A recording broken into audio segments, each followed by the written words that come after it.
Okay, चलो ठीक है। So let us see the next concept in this chapter. Last lecture में हमने ऑलरेडी देखा था कि एटमॉस्फेरिक प्रेशर क्या होता है, और एटमॉस्फेरिक प्रेशर और गेज प्रेशर क्या होता है, और इवन हमने देखा था कि how the atmospheric pressure and gauge pressure are actually related with each other, and we also derived the relationship between the the pressures at two different points in a liquid। तो किसी भी liquid के अंदर दो अलग अलग points पे जो प्रेशर है, तो वो ढूंढ के निकालने के लिए हमको यही फॉर्मूला हमने देखा था कि P2 minus P1 is always equal to H into rho g, where P2 is actually the pressure at any point which is H height below than the point where P1 is the pressure here। मतलब जिस जिस point पे pressure P1 है, उस point से जिस point पे pressure P2 है, तो उस पॉइंट तक का जो वर्टिकल डिस्टेंस है वो यहाँ पे H हमने कंसिडर किया है, तो इसलिए यहाँ पे H यहाँ पे रोल प्ले करता है। चलो ठीक है। सो this is all about the pressure, and also based on this concept of pressure I have just shared one assignment in your app। just go through it and just try to do those sums।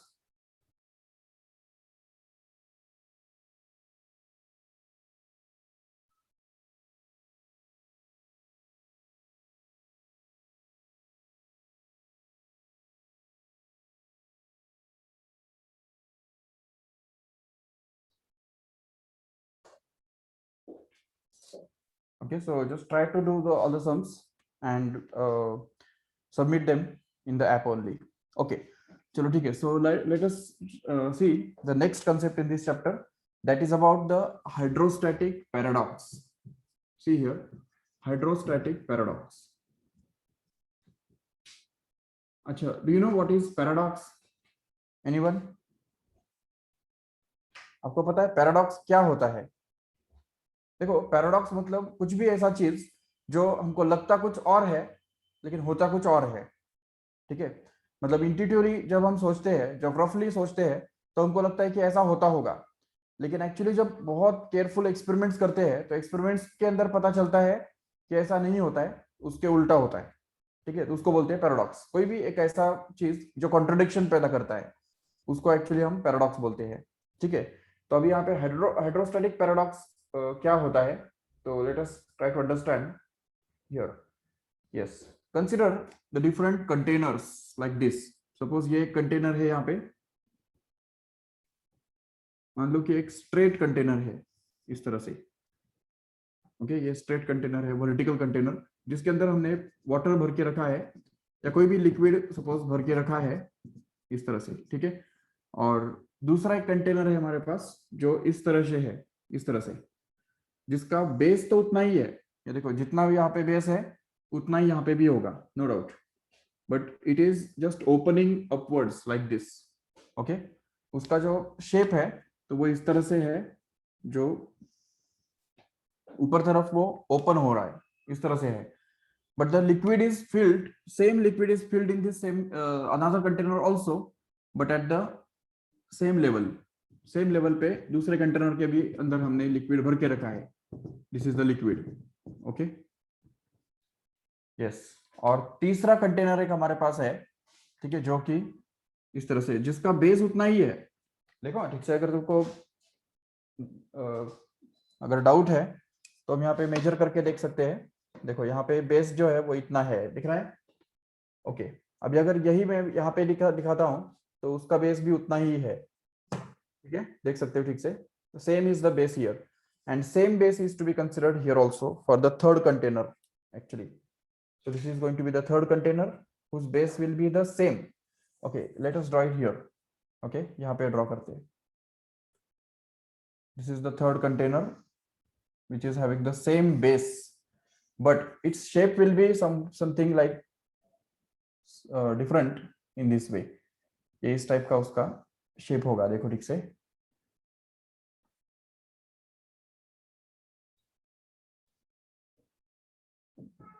Okay, देख सकते हो ठीक से तीनों containers के अंदर क्या exactly difference है। तीनों कंटेनर्स के अंदर हमने लिक्विड भर के रखा है। बिल्कुल।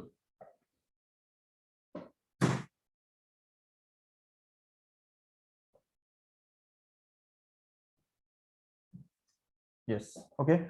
So all these three containers are there, and the same liquid is filled up to the same level in all these three containers. ठीक है। So अभी आर्ग्यूमेंट ये है, देखो इस वाले कंटेनर के अंदर सबसे ज्यादा लिक्विड होगा, लेकिन उसका शेप ही ऐसा है जिसकी वजह से इसके अंदर लिक्विड ज्यादा बैठेगा. Amount of liquid will be more in this case, right? Okay, and because of that we can just expect more pressure, because यहाँ पे मास ज्यादा है ना, तो इसलिए यहाँ पे क्योंकि प्रेशर इक्वल टू क्या होता है हमको पता है, प्रेशर का फॉर्मूला होता है force upon area, and force किसके ऊपर डिपेंड करता है? ये मास के ऊपर. तो मास इनटू ग्रेविटी मतलब फोर्स रहने वाला है, that is the weight of this liquid here. तो वेट यहाँ पे ज्यादा होगा क्योंकि ज्यादा लिक्विड है, तो वो ज्यादा प्रेशर क्रिएट करेगा. If you just consider the pressure inside the liquid at the bottom of this container here, we can consider it as P1 suppose. ठीक है, P1. अभी सेम फॉर्मूला अगर हम यहाँ पे अप्लाई करते हैं तो पता चलता है कि यहाँ पे जो है, यहाँ पे हम देख सकते हैं कि जो वर्टिकल कंटेनर होने की वजह से इससे थोड़ा कम लिक्विड यहाँ पे बैठेगा. ये समझ सकते हो आराम से, ठीक है? The amount of liquid contained here will be somewhat less than that one, and hence we can just expect the pressure P2 here, which will be actually less than P1. ये समझ सकते हो ठीक से? क्यों? क्योंकि इसके अंदर ज्यादा वाटर है, इसके अंदर कम वाटर है, मतलब कम लिक्विड है, इसलिए उसका वेट भी कम होगा और एरिया तो सेम है, ठीक है नहीं? अगर डिनोमिनेटर सेम है और न्यूमरेटर अलग अलग है तो जिसका न्यूमरेटर बड़ा होता है वो रेशियो बड़ा होता है, ये हमको ऑलरेडी पता है. तो ये बात अगर हम यूज करेंगे तो इसके अंदर हमको ज्यादा लिक्विड मतलब कम प्रेशर हमको मिलेगा, मतलब कम प्रेशर हम एक्सपेक्ट कर सकते हैं, ठीक है? और तीसरा ये कंटेनर के बारे में अगर सोचते हो तो इसका भी बेस तो उतना ही है, लेकिन उसका जो अमाउंट ऑफ लिक्विड जो है वो इससे भी कम है क्योंकि उसका शेप ही अंदर की तरफ मुड़ा हुआ है, इसलिए यहाँ पे कम लिक्विड बैठेगा और इसकी वजह से यहाँ पे हम बोल सकते हैं P3 will be the pressure which will be smaller than this P2 even. तो we can expect that P3 must be less than P2 less than P1. Okay, this is the expectation, we can say expected जो result था वो ये था. लेकिन अगर देखा जाए एक्चुअल रिजल्ट क्या है, तो एक्चुअल रिजल्ट हमको मिलता है कि तीनों सेम है. P3 is equal to P2 is equal to P1. That's why it's called as paradox. ठीक है, क्योंकि साइंटिस्ट ने ये सोचा कि इसके अंदर ज्यादा लिक्विड है करके ज्यादा प्रेशर होना चाहिए, इसके अंदर कम लिक्विड बैठ रहा है तो कम प्रेशर होना चाहिए, और इसके अंदर सबसे कम लिक्विड बैठ रहा है तो इसके अंदर सबसे कम प्रेशर होना चाहिए. ये एक्सपेक्टेशन था, ये उनको लगता था कि ऐसा होना चाहिए, लेकिन प्रैक्टिकली अगर देखा जाए तो होता कुछ और ही है. क्या होता है? P3 is equal to P3 P2 and that is equal to P1. ये हम एक्चुअली देखते हैं, एक्सपेरिमेंटली ये वेरीफाई किया जा सकता है.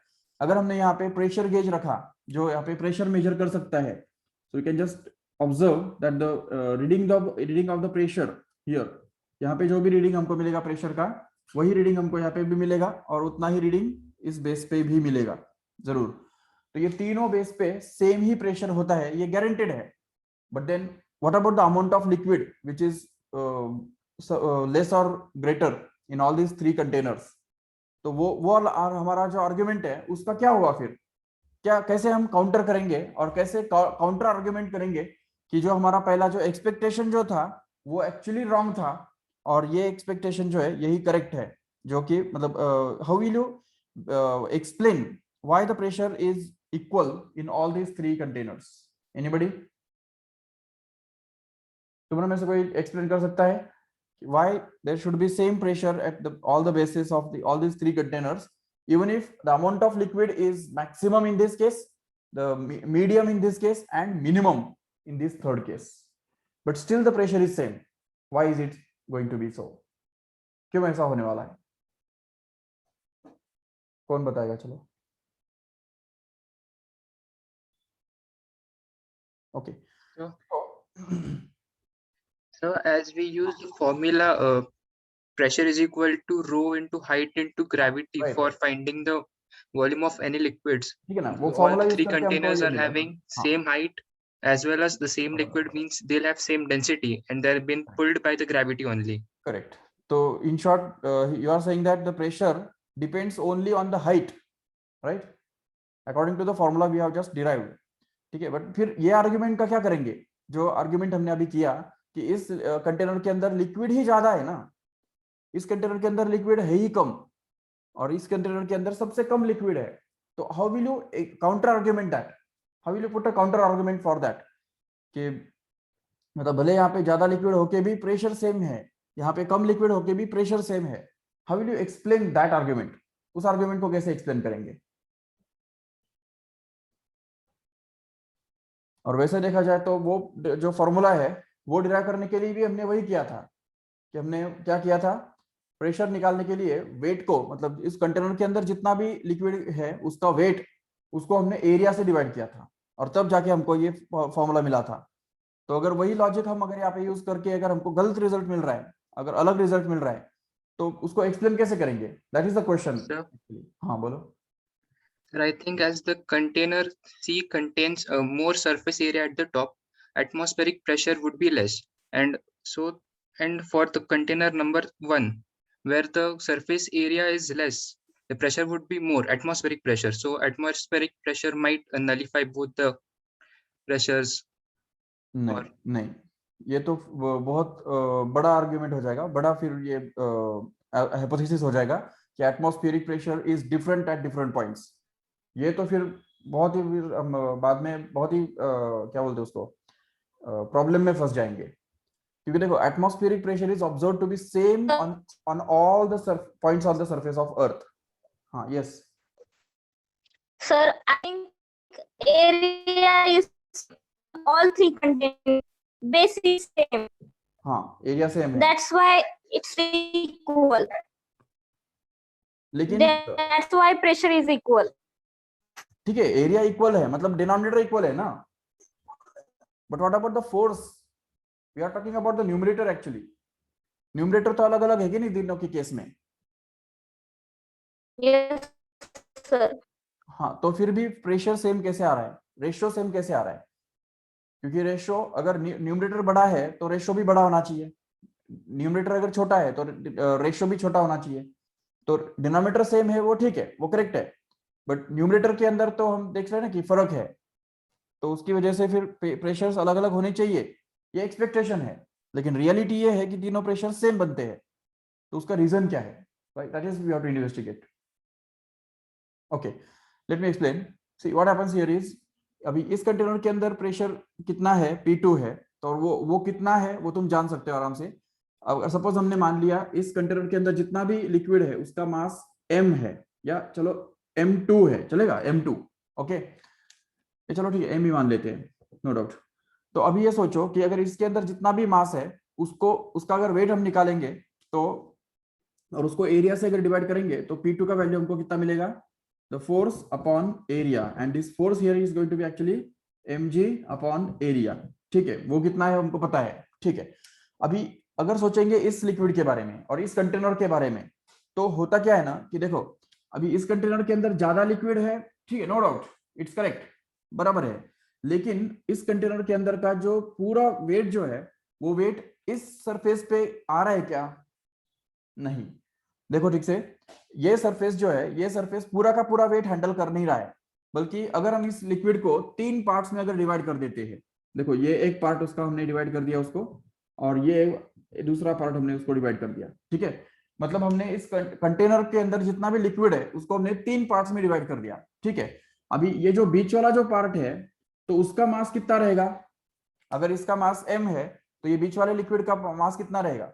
जरूर m रहेगा, वो तो हम समझ सकते हो। ठीक है, तो इसका मास बन गया m। ठीक है, अभी इस सरफेस के ऊपर जो प्रेशर आएगा वो सिर्फ इसके ऊपर के इतने ही लिक्विड की वजह से होगा। तो यहाँ पे जो प्रेशर हम निकालेंगे तो उसके लिए क्या फॉर्मूला यूज करना पड़ेगा हमको? This mass of the liquid which is above this base here. तो इस बेस के ऊपर जितना भी लिक्विड है उसका ही मास हमको कंसिडर करना पड़ेगा, जो कि mg के बराबर ही होगा, और नीचे एरिया आएगा, और इसकी वजह से ये प्रेशर उतना ही बन जाएगा जितना पहले था। ठीक है, और आप अभी बोलेंगे ये वाला जो वेट है वो फिर कौन बैलेंस कर रहा है? ये वाला जो स्लैंट, ये जो ट्रायंगुलर पोर्शन में जितना भी लिक्विड है, इधर ये पोर्शन में जो लिक्विड है वो कौन बैलेंस कर रहा है, वो वेट कौन ओवरकम कर रहा है, उसको बैलेंस कौन कर रहा है? तो ये वाला जो सरफेस है, slant surface, that slant surface is actually capable of handling the weight of this triangular portion here.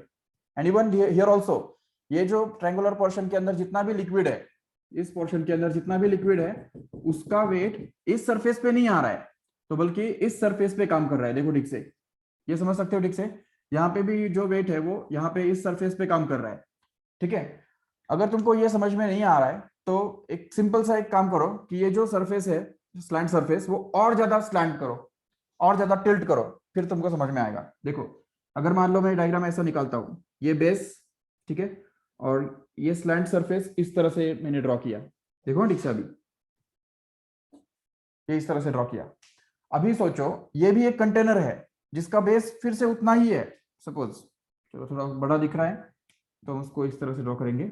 ठीक है, अब ये कंटेनर जो है इसका भी बेस उतना ही है जितना बाकी तीनों का था। ठीक है, लेकिन अगर हमने इसी लेवल पे उसी हाइट तक अगर लिक्विड इसके अंदर भी डाल दिया तो देखो लिक्विड ऐसा हमको दिखाई देगा, ये बन गया हमारा लिक्विड। करेक्ट है? Yes. Now can you tell me how much will be the pressure at the base of this container here? इस पॉइंट पे प्रेशर कितना होगा? उतना ही होगा जितना यहाँ पे है या यहाँ पे है। क्यों? क्योंकि देखो, अगर इस लिक्विड को हमने 3 पार्ट्स में बांट दिया, ये बीच वाला जो पार्ट है उसका मास जरूर m रहेगा, जो कि उतना ही रहेगा जितना इसका है। ठीक है, तो उसी लिक्विड का जो मास है वो, या उसी लिक्विड का वेट यहाँ पे इस सरफेस पे काम करेगा। ठीक है, बाकी इस साइड में जितना भी लिक्विड है उसका मास और वेट इधर काम नहीं करने वाला है। वेट कभी ऐसा टेढ़ा काम करता है क्या? ऐसा होता है क्या कभी कि यहाँ पे जो पॉइंट है, पार्टिकल है, उसका वेट इस तरफ काम करेगा? कभी नहीं होता ऐसा। ठीक है, याद रखो ठीक से, weight always acts vertically downwards, so therefore the weight of this particle will act vertically downwards like this, weight of this particle will act the vertically downward like this way। तो हर एक पार्टिकल, जितने भी इस पूरा liquid जो है यहाँ पे इस ट्रायंगुलर पोर्शन के अंदर, उतना उसका वेट जो है वो इस सरफेस पे काम करेगा ना। तो ये सरफेस उस वेट को बैलेंस करने के लिए सफिशिएंट है, कैपेबल है। और इवन इस ट्रायंगल के अंदर, इस ट्रायंगुलर पोर्शन के अंदर जितना भी लिक्विड है उसका वेट बैलेंस करने के लिए ये सरफेस सफिशिएंट है। ये सरफेस जो है वो वहां पे कैपेबल है उस वेट को बैलेंस करने के लिए। ठीक है, इसकी कोई जरूरत नहीं है। तो इस सरफेस के ऊपर जो वेट आने वाला है वो सिर्फ और सिर्फ उसके ऊपर जितना लिक्विड है उसी की वजह से आने वाला है। और उसी वजह से हम ये बोल सकते हैं कि the pressure at the base of this container will also be the same, because the amount of liquid above this base is going to be same as the amount of liquid above this base here। okay, तो ये बात हमको समझनी है। ठीक है, तो बाकी अगर कितना भी स्लैंट करो उस सरफेस को तो उससे कोई फर्क नहीं पड़ता, प्रेशर में कुछ फर्क नहीं पड़ने वाला है। अगर हाइट सेम है तो उस ट्रायंगुलर पोर्शन के अंदर जितना भी लिक्विड है उसका वेट बैलेंस करने के लिए वो सरफेस कैपेबल है, स्लैंट सरफेस उसको बैलेंस करेगा। उसको हम इस तरह से भी समझ सकते हैं। देखो, अगर सपोज हम इस पूरे ट्रायंगुलर पोर्शन के अंदर जितना भी लिक्विड है उसका वेट डाउनवर्ड डायरेक्शन में काम कर रहा है, तो उसकी वजह से ये जो सरफेस है वो उसको एक नॉर्मल रिएक्शन भी तो प्रोवाइड कर रहा है कि नहीं? Normal reaction. तो उस नॉर्मल रिएक्शन को हम इस डायरेक्शन में ड्रॉ कर सकते हैं इस तरह से। ये देखो, ये हो गया normal reaction which is provided by the slant surface here, which is at right angles to that slant surface। so this normal reaction can be resolved into 2 components here। तो इस नॉर्मल रिएक्शन को हम 2 components में resolve करेंगे। यहाँ पे एक vertical component जो इस तरफ काम करेगा, और दूसरा जो है वो रहेगा हॉरिजॉन्टल कंपोनेंट जो इस तरफ काम करेगा। इवन यहाँ पे भी वही हम कर सकते हैं आराम से। जो नॉर्मल रिएक्शन है वो इस डायरेक्शन में काम करेगा, which is at right angles to the surface of this slant surface here, and it will just be resolved into 2 components once again। one is going to be horizontal and other one is going to be vertical। so if suppose this angle is theta, अगर ये angle हमने मान लिया theta है, तो this will be as n cos theta and this will be actually n sin theta। no need to call them like that, but still if you want to be precise then we can just say this will be n cos theta and this will be again n sin theta। now if we just see here, then this n sin theta and n sin theta is actually going to be opposite and equal in magnitude, right? so they will just cancel each other, right? But this n cos theta is going to upwards, and that is not getting cancelled. So that n cos theta will actually balance the weight of this whole liquid which is there above this slant surface here. तो मतलब हर point पे ये जो n cos theta act होगा, उस n cos theta का अगर हमने समेशन लिया तो ये टोटल n cos theta का जो समेशन होगा इन सभी स्लैंट सरफेस के ऊपर का, तो वो एक्चुअली इस ट्रायंगुलर पोर्शन के अंदर का जो लिक्विड है उसका वेट एक्चुअली बैलेंस करेगा, और इवन इस ट्रायंगुलर पोर्शन के अंदर का जो लिक्विड है उसका वेट बैलेंस भी यही स्लैंट सरफेस करने वाला है करके। यहाँ पे जो है कोई भी इस ट्रायंगुलर पोर्शन के अंदर जितना भी लिक्विड है उसका वेट इधर इस सरफेस पे काम नहीं करने वाला है, इसलिए प्रेशर इधर भी सेम रहेगा। ये बात आई समझ में सबको ठीक से? ये कुछ डाउट है? ठीक है, तो अभी इस केस में चेक करो क्या होगा। हम वही आर्गुमेंट यहाँ पे भी कर सकते हैं आराम से कि ये जो स्लैंट सरफेस है, तो इस स्लैंट सरफेस का जो नॉर्मल रिएक्शन है वो अभी स्लाइटली डाउनवर्ड्स होगा। ये समझ सकते हो ठीक से? We can just draw it in this way, downwards, slightly downwards, and we can just resolve it in two components, one of which is horizontal and other one is going to be vertical like this. Okay, even here also we can just draw the components. एक ये n जो है उसका एक component आएगा इस तरफ horizontal और एक आएगा वर्टिकल। अब इसमें से ये जो हॉरिजॉन्टल कंपोनेंट्स है वो फिर से एक बार कैंसिल हो जाएंगे, ठीक है? Horizontal components will just cancel each other because they are equal in magnitude and opposite in direction, but this vertical components will just add up together and just behave as if there is a liquid above this container.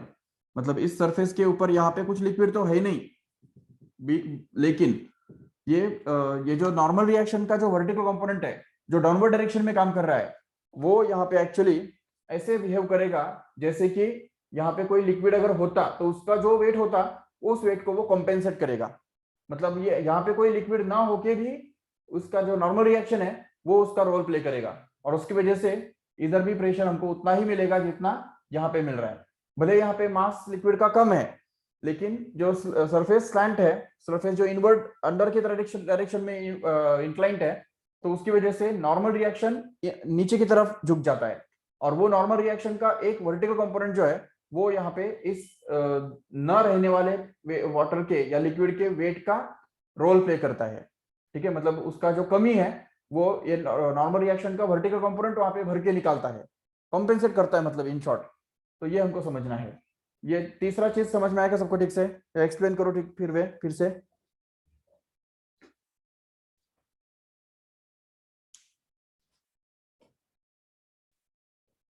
Yes, okay, देखो ठीक से, ये suppose base और ये slant surface,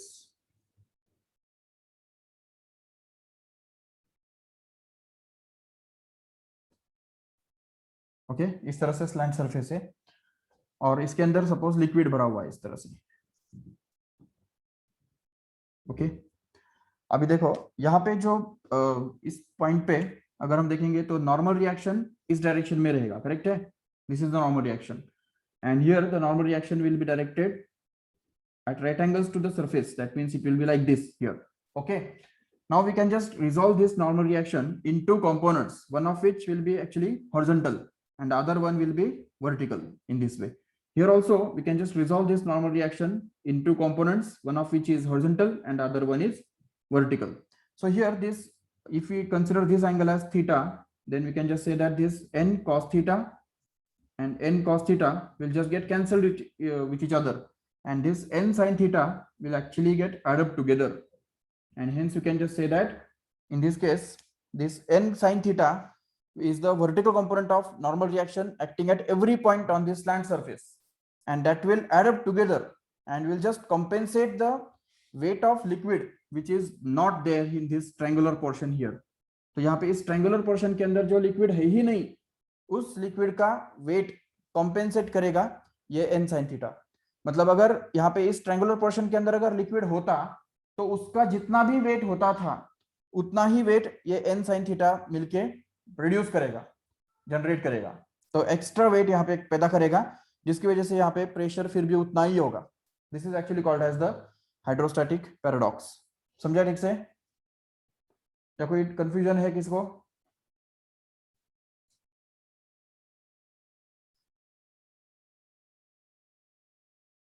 yes, anybody?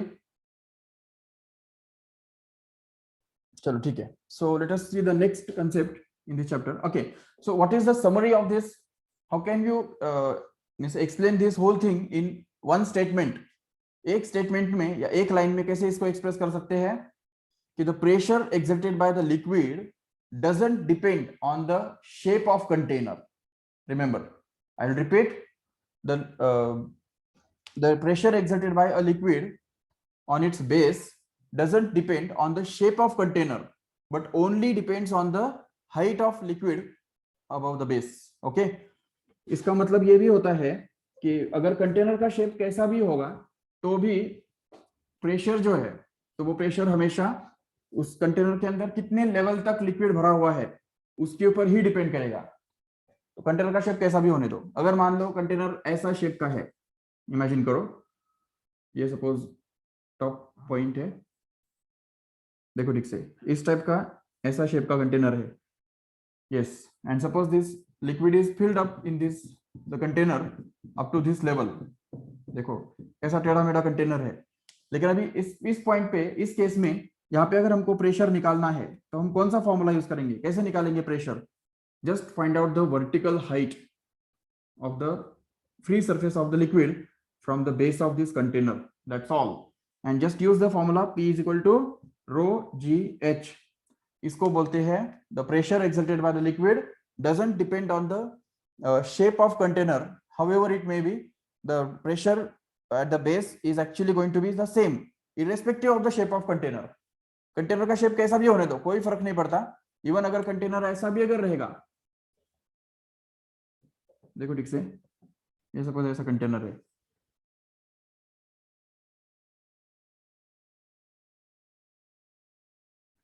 Yes, and इसके अंदर हमने liquid भर के रखा है, डजंट मैटर. ठीक है, how much will be the pressure at this point here? How will you find it out? So once again, what we have to do is we have to see the free surface of the liquid and just find out the vertical height or vertical distance of this free surface from the bottom surface and call it as H, and just use the formula P is equal to rho G H. That's it. Okay, तो container का shape चाहे कैसा भी हो कोई फर्क नहीं पड़ता. इवन अगर कंटेनर का शेप अगर ऐसा भी है, सपोज ये देखो यहाँ तक वो ऐसा है in the form of a pipe, and इसके बाद यहाँ पे फिर से ऐसा है, ये देखो, and suppose the liquid is filled up in this container in this way here, and suppose this is the base of the container. यहाँ पे हमको प्रेशर मेजर करना है. How much will be the pressure if suppose this container free surface of the liquid is at a distance h from the base? Then what will be the formula for pressure exerted by the liquid or at the base of this container? Simply आंखें बंद करके हमको ये height जो है वही हमको use करना है एवरी टाइम, भले कंटेनर कैसा भी हो. इवन इसका क्रॉस सेक्शन अगर कम ज्यादा भी अगर है तो कोई फर्क नहीं पड़ने वाला, बिल्कुल कोई फर्क नहीं पड़ने वाला. मतलब यहाँ पे अगर समझो कंटेनर जो है वो यहाँ पे हमने ऐसा लिया, सपोज ऐसा है, और उसके अंदर लिक्विड भरा हुआ है, डजंट मैटर, नो प्रॉब्लम. ठीक है, अभी भी हम वही करने वाले. देखो इससे कोई फर्क नहीं पड़ेगा कि इसके अंदर ज्यादा लिक्विड है या यहाँ पे लिक्विड जो है हॉरिजॉन्टल है या यहाँ पे लिक्विड वापस वर्टिकल है, कोई फर्क नहीं पड़ने वाला, कुछ फर्क नहीं पड़ता है. ठीक है, तो यहाँ पे हमको सिर्फ ये हाइट जो है वही मेजर करना है, और ये हाइट हमको यहाँ पे यूज करना है, और हमको ये फॉर्मूला यूज करना है P equal to rho g h. That's all.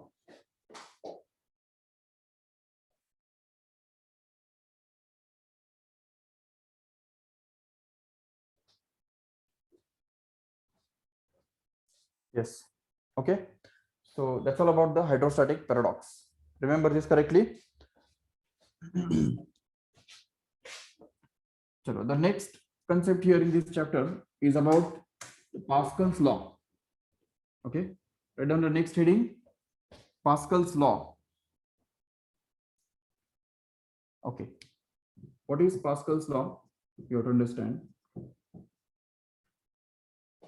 Okay, see if there is a closed liquid, ठीक है, कोई भी क्लोज्ड फ्लूइड अगर हमारे पास है, मान लो ये एक कंटेनर है और इसके अंदर क्लोज्ड फ्लूइड है। क्लोज्ड मतलब क्लोज्ड, चारों तरफ से वो बंद होना चाहिए बिल्कुल, ये इस तरह से देखो, और इसके अंदर लिक्विड भरा हुआ है इस तरह से, ठीक है। So this is the closed fluid. Okay. Now, if suppose we increase the pressure at any one point of this container, तो अभी प्रेशर इंक्रीज कैसे करेंगे, उसके कई सारे तरीके हैं, अलग अलग मेथड से हम ये प्रेशर जो है वो बढ़ा सकते हैं। अगर सपोज यहाँ पे इस कंटेनर के अंदर यहाँ पे एक सपोज इनलेट है और यहाँ पे एक इस तरह का पिस्टन रखा हुआ है जो अंदर घुसा सकते हैं, ठीक है, इस तरह से अंदर पुश कर सकते हैं। तो ऐसे केस में हम देख सकते हैं कि यहाँ पे जैसे हम ये इनलेट, ये पिस्टन प्रेस करेंगे तो उसकी वजह से क्या होगा, इस पॉइंट पे ज्यादा प्रेशर एक्सर्ट होगा, करेक्ट है।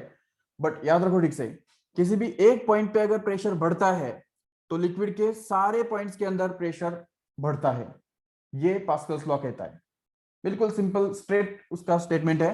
If suppose the pressure is increased at any one point, अगर हमने यहाँ पे समझो पहले जो है वो प्रेशर सपोज 20 था, 20 न्यूटन पर मीटर स्क्वायर, ओके। बट अभी यहाँ पे इस पिस्टन को प्रेस करके हमने इधर का जो प्रेशर है वो सपोज 25 कर दिया, ओके 25।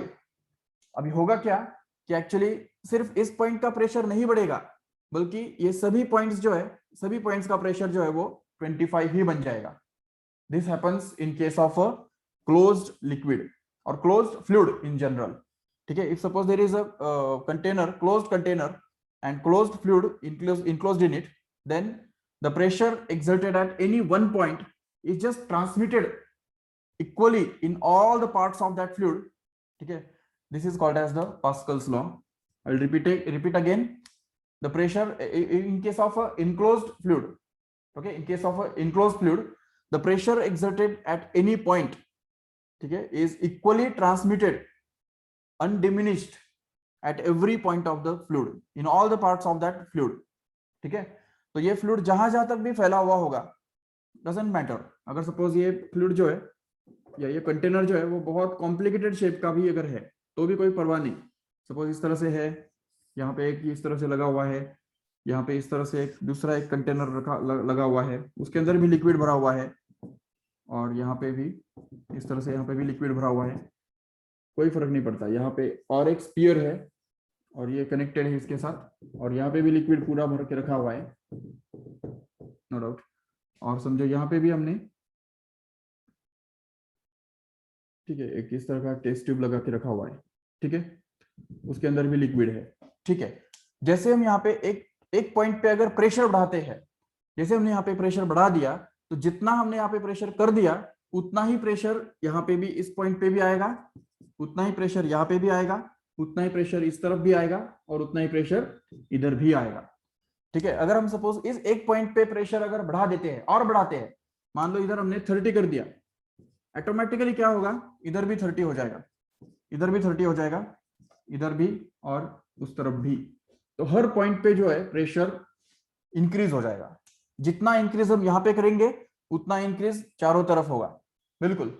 तो चाहे कंटेनर कितना भी मतलब दूर तक फैला हुआ हो, या कंटेनर का शेप कैसा भी हो, कितना भी कॉम्प्लिकेटेड हो, कोई फर्क नहीं पड़ता है, ठीक है। That is the Pascal's law. We can see the pressure exerted to an enclosed fluid at any point is always equally distributed or equally transmitted undiminished in all the parts of that fluid. This is called as Pascal's law. उसका एक simple सा example है तुम्हारा toothpaste, है कि नहीं। जो toothpaste हम यूज करते हैं, समझो ये टूथपेस्ट है, ठीक है, इसके अंदर फ्लूइड भरा हुआ है, मतलब पेस्ट भरा हुआ है, और मान लो कि यहाँ पे तुम प्रेस करते हो, इधर जैसे तुम प्रेस करते हो तो क्या होगा, देखो यहाँ ये जो पार्ट है वो थोड़ा सा पतला हो जाएगा, है कि नहीं। तो जैसे यहाँ पे हमने प्रेस किया तो उसकी वजह से ये ऐसा हो गया, ठीक है। तो हमने यहाँ पे प्रेशर अप्लाई किया, तो जैसे हमने यहाँ पे प्रेशर अप्लाई किया तो उस तरफ क्या होगा, उसी प्रेशर के साथ ये जो पेस्ट है इधर से बाहर आएगा, आता है कि नहीं। That is because of this Pascal's law. Actually, as soon as we increase the pressure at this point, the same pressure is exerted by the liquid on the atmospheric or liquid on this outer piston. अगर यहाँ पे कोई ढक्कन है तो वो ढक्कन भी यहाँ से हट जाएगा, ठीक है, वो पुश किया जाएगा, ठीक है, it the same pressure as we are applying it on it here. तो यहाँ पे जितना प्रेशर हम अप्लाई करेंगे, अगर यहाँ पे हमने बंद करके रखा उसको, ये सपोज उसका कैप लगा के रखा है इस तरह से, ये कैप है सपोज, ठीक है, तो क्या होगा देखो, अगर हमने यहाँ पे प्रेशर बढ़ाते गए तो इधर भी pressure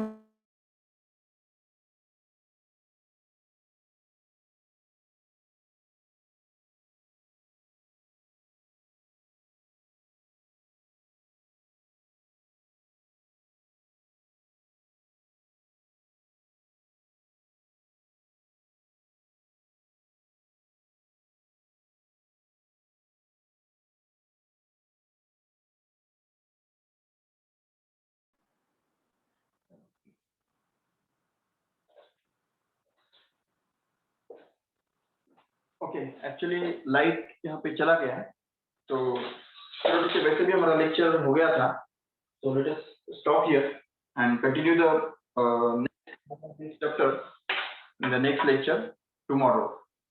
Okay, yes, chalo, thank you all of you.